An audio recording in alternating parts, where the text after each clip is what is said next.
दोस्तों, आप सबों का स्वागत है मेरे YouTube चैनल पे। और आप देख रहे हैं योग कुमार के साथ ये HDFC लिमिटेड का शेयर। और आज इसका दोस्तों रिजल्ट आया हुआ है, Q1 रिजल्ट HDFC का। इसमें देखेंगे कि हम लोग का क्या हुआ है। मैं ऑलरेडी आपको दिखा दे रहा हूँ, आप इसको देखिए। HDFC Q1 रिजल्ट, कोरोना की दूसरी लहर के बीच मुनाफा 16.1% और नील 8.6% बढ़ा। इस कोरोना के दौर में भी HDFC बैंक ने 16.1% का मुनाफा यहाँ पे बनाया हुआ है। यहाँ पे देखिए already HDFC quarter results bank 17 July 16.1% in year on year growth दिखाते हुए 16.1% का ईयर ऑन ईयर, हर साल ईयर ऑन ईयर का जो ग्रोथ है इसमें ये देखने को मिल रहा है, दिखाते हुए 7,729.64 करोड़ रुपए का स्टैंड अलोन प्रॉफिट जून 2021 के खत्म होते क्वार्टर में कमाया है। तो इतना करोड़ रुपया इसने कमाया है और 16.1% ईयर ऑन ईयर की ग्रोथ आ रही है। तो आप समझ सकते हैं कि इसके बावजूद, इस कोरोना के बावजूद भी इसने अच्छा खासा, हम कहें तो एक अच्छा खासा ये प्रॉफिट जनरेट की हुई है HDFC बैंक ने। अब यहाँ पे देखिए HDFC बैंक क्वार्टरली रिजल्ट देश के बड़े प्राइवेट सेक्टर लीडर्स में शुमार। सबसे बड़ी, आप भी जानते हैं कि HDFC बैंक में दोस्तों आप लोग जाते होंगे तो देखते होंगे किस तरह का गजब उसका हर चीज होता है। तो आप ये देख सकते हैं कि उसमें हर तरह की सुविधाएं उपलब्ध भी होती है और इजली भी हो जाता है। बट यही है कि दोस्तों ये थोड़ा सा उसमें जो पैसा वगैरह का लेन देन है वो बड़े लेवल पे किया जाता है, तो थोड़ा उस तरह की कंपनी भी है। अब कहता है कि 16.1 ईयर ऑन ईयर इसमें ग्रोथ देखने को मिला है और ये 2021 खत्म क्वार्टर कमाया है। मतलब कि 2021 के अंत खत्म होते हैं, ये कह रहा है कि करोड़ रुपए जून 2021 के खत्म होते क्वार्टर में कमाया। माना जा रहा है कि कोरोना की दूसरी लहर के चलते बैंक का कामकाज 2/3 प्रभावित रहा, जिसका असर रिजल्ट पर साफ दिखाई दे रहा है। देखिए उम्मीद तो बहुत ज़्यादा थी दोस्तों, चूंकि इस कंपनी का ये प्रॉफिट के लिए, बट जितना उम्मीद था उतना उम्मीद आया नहीं। और इसका जो कहीं ना कहीं इस कोरोना का प्रभाव देखने को मिला है इसके रिजल्ट में। बट फिर भी कंपनी ने 16.1% ईयर ऑन ईयर का तो ग्रोथ दिखाया हुआ है। तो ऐसा आप ये कह नहीं सकते हैं कि कंपनी जो है ये खराब है दोस्तों, क्योंकि इसमें सब बैंक ने जुझा हुआ है उसको लेकर के। तो ऐसा नहीं है कि कंपनी खराब है, इसके रिजल्ट बहुत कम आए हैं। तो आपके सामने है किस तरह का लहर चल रहा था, उस तरह से कंपनी भी यहाँ पे क्या कर रहे थे, परफॉर्म किया जितना हुआ। बट फिर भी ऐसा तो नहीं हुआ कि माइनस में चली गई है, बिल्कुल नहीं।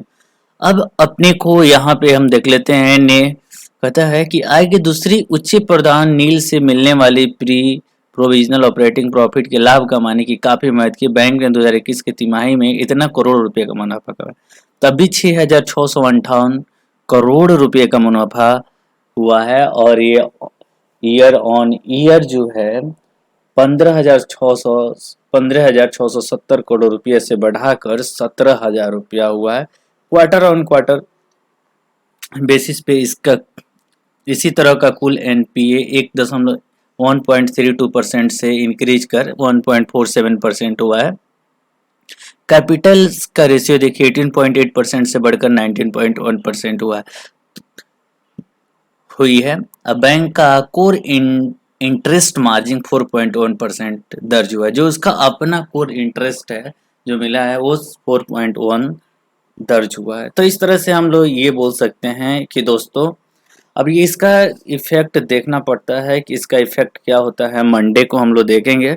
बट ऐसा नहीं है कि काफ़ी ख़राब है, हाँ जितना उम्मीद था उस उम्मीद से कम है, ऐसा नहीं है। जितना उम्मीद चाहिए थी इस कंपनी से, HDFC बैंक से, उतनी उम्मीद तो नहीं। बट हाँ ऐसा नहीं है दोस्तों कि इसके जो क्या बोलते हैं जो प्रॉफिट है ये माइनस में है, ऐसा तो बिल्कुल नहीं। 16.1% का रिटर्न ये ईयर ऑन ईयर बना करके दे रही है।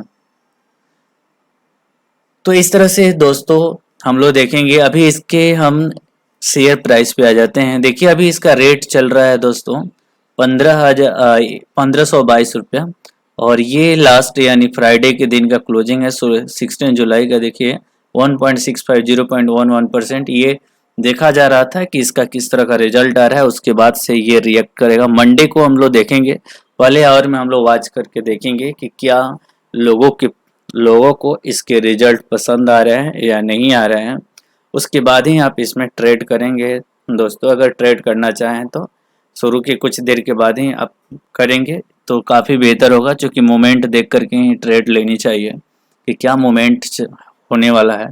तो देखते हैं मंडे के दिन इसके क्या परफॉर्मेंस है और किस तरह का ये जो है HDFC बैंक रिएक्ट कर रहा है। लो का मूड माहौल देखते हैं। बट यहाँ पे आप देख सकते हैं, मैं एक चीज़ और दिखा देता हूँ। ये यहाँ पे काफ़ी 1522 पे और इसने हाई लगा करके आया है, आप देख सकते हैं। ये हाई 17 फरवरी का है और इसने ये जो हाई लगाया हुआ है दोस्तों, ये 1641 रुपये का हाई है। 1641 का हाई है। यहाँ पे देखिए 1600, यहाँ पे आपको देखिएगा। ठीक है दोस्तों, ये हमारा यहाँ पे देखिए, इस पे मैं यहाँ 16 फरवरी को, ठीक है, ये 1641 रुपये का हाई लगा करके आता है दोस्तों। तो वहाँ से ये 1522 पे है, बिल्कुल 100 रुपया के नीचे है ये। और देखिए मंगलवार को क्या इस तरह का क्या रिएक्शंस होता है देखने को। अगर रिएक्शंस अच्छा हुआ तो ये मंडे को खुलने के बाद इसमें देखने को मिल जाएंगे। अब ये हम दिखा देते हैं इसके CAGR क्या है, रेवेन्यू इसके क्या होंगे, हम लोग आगे देखेंगे। थोड़ा सा शेयर होल्डिंग के बारे में देख लेते हैं। Mutual fund increase holding from 12.98% to 13 इसमें क्वार्टर जून 2021 क्वार्टर के बाद इसमें दोस्तों म्यूचुअल फंड वालों ने इसमें होल्डिंग को इंक्रीज किया, बढ़ाया हुआ है, क्योंकि वो भी देख रहे हैं कि इसमें कोरोना के कारण हर बैंक से हर चीज़ में काफ़ी इफेक्ट देखने को मिला है। देन उसके बावजूद भी ये कंपनी इतना अच्छा कर रही है तो कहीं ना कहीं बेहतर है, और वैसे भी ये मार्केट लीडर भी है। आपको पता है कि बैंक के सेक्टर में क्या है, मार्केट लीडर है, तो आप इसको छोटा मोटा आंकेंगे नहीं। अब भैया हम इसके बात करते हैं MF स्कीम्स का। MF स्कीम्स भी एक बढ़ाया गया है, 41 पहले था, 41 था तो 42 कर दिया गया है स्कीम्स को। FI वाले डिक्रीज किए हैं, अपने होल्डिंग को डिक्रीज किया है, पर FPI इन्वेस्टर इंक्रीज किया है, और इंस्टीट्यूशनल इन्वेस्टर भी डिक्रीज किए हैं कुछ, बट बहुत 0.01%, तो उसका मायने नहीं रखता है इन लोगों का। इसमें भी समथिंग ये बहुत कम ही परसेंटेज 0.06% का, इसमें 8% का डिक्रीमेंट हुआ है। प्रमोटर हैव डिक्रीजेज होल्डिंग, तो 0.8% डिक्रीज किए हैं, बट ऐसा नहीं है। तो इस तरह से दोस्तों हम लोगों ने देखा कि इसमें शेयर होल्डिंग का जो पैटर्न है ये ऑलरेडी बना हुआ है, म्यूचुअल फंड इंक्रीज भी किए हुए हैं। अब हम लोग बढ़ते हैं यहाँ पे, देखिए इसका PP जो 1523 का, यहाँ पे मैं प्राइस एक बार देख लेता हूँ, 1522 का है। यहाँ पे दिखाइए, देख लीजिए दोस्तों। टेक्निकल भी हाँ बुलिश है, टेक्निकली ये क्या है, बुलिश भी है। और ये हम लोग पाइवट लेवल देख लेते हैं, तो ये 1523 पे, अगर क्लासिक के अकॉर्डिंग ये 1523 पे इसका PP है। अगर ये डाउन जाता है तो ये 1517 के ऊपर इसका सपोर्ट है, पहला सपोर्ट, और 1522 पे दूसरा सपोर्ट है, और तीसरा सपोर्ट 1506 पे है। तो सपोर्ट कुछ ज़्यादा नीचे नहीं है, बट अगर ये यहाँ से आगे बढ़ता है तो फर्स्ट इसका लेवल जो होगा 1528 का होगा। 17 के बाद इसका जो फर्स्ट लेवल होगा रेसिस्टेंस ये 1528 का है। दूसरा रेसिस्टेंस अगर ये इसको तोड़ता है 1528 को, तो दूसरा रेसिस्टेंस इसको 1534 को मिलेगा, और दूसरा भी तोड़ देता है तो 1539 के लिए। उसके बाद तो फिर पूछना ही नहीं है, तूफानी तेजी आप देखेंगे। तो इस तरह के इसके रेसिस्टेंस हैं दोस्तों। यहाँ पे हम होल्डिंग पैटर्न को देख लें तो कहीं पे भी रेड आपको दिखाई नहीं दे रहा है, इसका मतलब कि इसमें होल्डिंग्स चल रही है। और यहाँ पे देखिए टुडे यानी लास्ट यहाँ 12 लाख की होल्डिंग भी हुई है फ्राइडे को। अब यहाँ पे देखिए HDFC quarter first jump 16.1% to rise इतना करोड़, NIA राइजेज 8.6% टोटल हुआ है। तो मुझे लगता है दोस्तों कि ये 100% है कि मंडे के दिन आपको इस कंपनी को नज़र पर रखना चाहिए, HDFC बैंक को। और 16.1% इसमें इजाफा हुआ है प्रॉफिट में, या लगभग 17%, 70%, तो आप ऐसे ही नहीं है। तो ये बिल्कुल इसका मूड माहौल अब देखिए, इस पे वॉच करते रहेंगे दोस्तों। आइए मैं आगे कुछ ब्रोकर का रिपोर्ट दिखाता हूँ कि क्या कुछ किसी ब्रोकर ने इसके टारगेट दिए हैं। देखिए यहाँ पे HDFC सिक्योरिटी की तरफ से दोस्तों 1870 का टारगेट दिया गया, और मोतीलाल ओसवाल की तरफ से 1720 का टारगेट है, और प्रभुधर लीलाधर की तरफ से 1690 का टारगेट है। तो इसके टारगेट भी दे दिए गए हैं 1870 के लिए HDFC सिक्योरिटी, और मोतीलाल ओसवाल का कहना है कि 1720 का टारगेट उन्होंने दिया हुआ है। तो आप समझ सकते हैं, इसका मतलब है कि 100% है कि मंडे को ये काफ़ी बेहतरीन इसके शेयर प्राइस में देखने को मिलेगा, टारगेट भी देखने को मिलेगा, अच्छा खासा जंप मारने वाली है, मूड माहौल अच्छा ही जाएगा दोस्तों।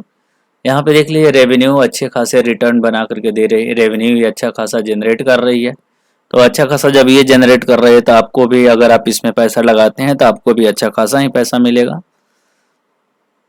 तो इस तरह से हमने म्यूचुअल फंड को देख लिया, और FI वाले भी 7 इसमें 7 स्कीम को इंक्रीज किए हैं। तो इस तरह से दोस्तों ये हमने आपको HDFC के बारे में एक बता दिया, ताकि आप मंडे को जब भी आप इसमें पैसा लगाने जाएं तो मूड माहौल देख लें। और मैंने इसके इन्फॉर्मेशन जहाँ तक शेयर करनी थी, जो भी रिजल्ट्स आए हैं, मैं ये चाहता हूँ कि मेरे जितने भी लिसनर हैं उनको पहले ही कोई अगर कुछ भी आता है अपडेट्स, तो उनको अपडेट जो है ये दे दिए। तो इस तरह से आप इसमें पैसा लगा सकते हैं दोस्तों। 1800 का देख लिया आपने, इसका टारगेट दिया गया है, तो आप बिल्कुल इसमें पैसा लगाइए, कहीं से कोई दिक्कत नहीं है दोस्तों। टारगेट आपके सामने है 1870 का। तो अगर दोस्तों मेरे चैनल को अभी तक आपने सब्सक्राइब नहीं किया है तो प्लीज़ सब्सक्राइब कर लीजिए और मेरे साथ बने रहिए। और मैं इसमें एक चीज़ और आपको दिखा देता हूँ, कुछ टूल्स का यूज करके मैं दिखाता हूँ दोस्तों। आप इसको देखिए, ये आपके पास कुछ चार्ट मैंने ला करके रखा हुआ है। इस चार्ट को हम लोग देखते हैं। मैं थोड़ा सा मूविंग एवरेज आपको दिखाता हूँ। अगर हाँ दोस्तों अभी तक मेरे चैनल को आपने सब्सक्राइब नहीं किया है तो प्लीज़ सब्सक्राइब कर लीजिए और बने रहिए। मैं आपको कुछ खुद से करने के लिए भी कुछ सिखाते रहता हूँ, जिससे कि आप खुद से भी अनुभव लगा सकते हैं कि कंपनी ऊपर जाने वाली है या नीचे जाने वाली है। इसका मूविंग एक्सपोनेंशियल मूविंग एवरेज क्या है ये मैं आपको दिखा दे रहा हूँ। देखिए इसके, और MACD क्या कहता है इसका। हाँ बिल्कुल, ये तो अभी ये डाउन तो चल रहा था, बट यहाँ पे देखिए दोस्तों, अब ये कल मंडे के दिन ये आपको दिख जाएगा। अगर ये ब्लू वाली लाइन, अगर रेड वाली लाइन को क्रॉस करती है दोस्तों, तो इसमें अच्छा खासा वॉल्यूम देखने को मिलेगा। तो इसके साथ हम लोग देख सकते हैं कि इसमें वॉल्यूम क्या है दोस्तों। बट यहाँ पे तो इंडिकेशन दे दिया है दोस्तों, यहाँ पे देख सकते हैं। ये तो इंडिकेशंस अपने को ये लग रहा है कि यहाँ से बिल्कुल ही अपवर्ड डायरेक्शंस में मूव करने के लिए तैयार हो चुका है। अब यहाँ पे हम लोग इसको देख करके, चार्ट देख करके भी थोड़ा बहुत अंदाजा हम लोग भी लगा सकते हैं दोस्तों, कि जब ये देखिए, सिंपल मैं बता रहा हूँ आप लोग को, ज़्यादा कॉम्प्लेक्स नहीं करना है, सिंपल अपने को आप देख सकते हैं कि जब MACD आप इंडिकेटर से यहाँ से यूज कर सकते हैं दोस्तों। यहाँ से इंडिकेटर पे जाएंगे और MACD यूज कर लेंगे।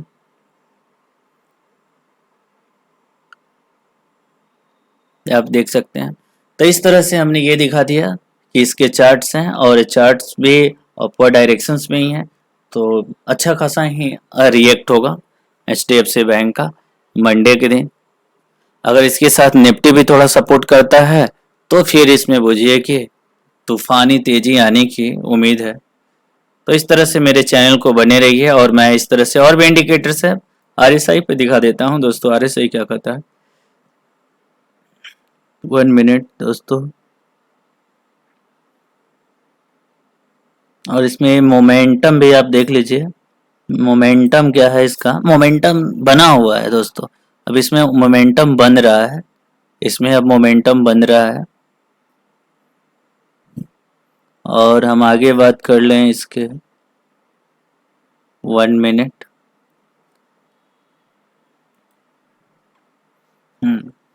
ये बिल्कुल मंडे के दिन तहलका मचा देगा। अच्छा खासा इसमें आप पैसा बना सकते हैं। और चाहें तो आप शॉर्ट टर्म के लिए भी पैसा लगा, ये तो लॉन्ग टर्म की कंपनी है दोस्तों, आप चाहें तो शॉर्ट टर्म के लिए लगा सकते हैं या चाहें तो लॉन्ग टर्म के लिए लगा सकते हैं। अच्छी खासी ये बेहतरीन कंपनी है। तो मैं उस तरह के ही स्टॉक्स को सेलेक्ट करता हूँ जिसके फंडामेंटल्स जो हैं काफ़ी स्ट्रॉन्ग हो दोस्तों। तो इसी के साथ हमने रिजल्ट्स भी दिखा दिए, इसके चार्ट्स भी आपके सामने रख दिए, और इसमें मोमेंटम भी अच्छा खासा है। आरएसए भी कह रहा है कि यहाँ से ये अब ये आगे की तरफ ही निकलेगा, तो आप इसमें भी पैसा लगा सकते हैं। बट इसको दोस्तों, ये मैं आपको फंडामेंटल चीज़ें देता हूँ, और मुझे जहाँ तक अपने जो भी लिसनर्स हैं या मेरे जितने भी दोस्त हैं, मैं ये चाहता हूँ कि उनको पैसा जब वो लगाएं तो उनमें प्रॉफिट ही प्रॉफिट मिले। मैं ये नहीं चाहता हूँ कि अगर आप पैसा लगाते हैं दोस्तों, तो कमाने के लिए लगाते हैं, कुछ उससे अर्निंग करने के लिए लगाते हैं, आप यही सोच करके लगाते हैं। तो मैं उस तरह के ही फंडामेंटल से स्टॉक्स लेके आता हूँ दोस्तों, जिसमें आपका पैसा नहीं डूबे। मेरी यही एक थीम है, मुझे ये करना है कि एक बेस्ट से बेस्ट फंडामेंटल स्टॉक्स का एनालाइज करूं और फिर वो आपके सामने रखूं, जिसमें अगर आप पैसा लगाते हैं तो लॉन्ग टर्म के लिए आप बिल्कुल टेंशन फ्री होकर के रहें। हाँ, बट ऐसा नहीं है, ये स्टॉक मार्केट है दोस्तों, आपको अपने पोर्टफोलियो को वॉच करते रहना चाहिए, और जब भी कोई न्यूज वगैरह होता है तो आपको देखते भी रहना चाहिए, क्योंकि कभी भी कुछ भी हो सकता है इसके साथ। बट वो बहुत रेयर केस में होता है। तो ओके बाय दोस्तों, इसी के साथ हम लोग आ, इसको ख़त्म करते हैं, और फिर हमारा जो नेक्स्ट वीडियो आएगा दोस्तों, फिर कोई अच्छी सी कंपनी किसी और सेक्टर्स के लेकर के मैं आऊँगा जिसके फंडामेंटल्स जो हैं काफ़ी स्ट्रॉन्ग होंगे। ओके बाय दोस्तों, अगर आपने मेरे चैनल को सब्सक्राइब नहीं किया है तो प्लीज़ सब्सक्राइब कर लीजिए, और जितना ज़्यादा से ज़्यादा हो सके आप इसको शेयर कीजिए। Okay bye.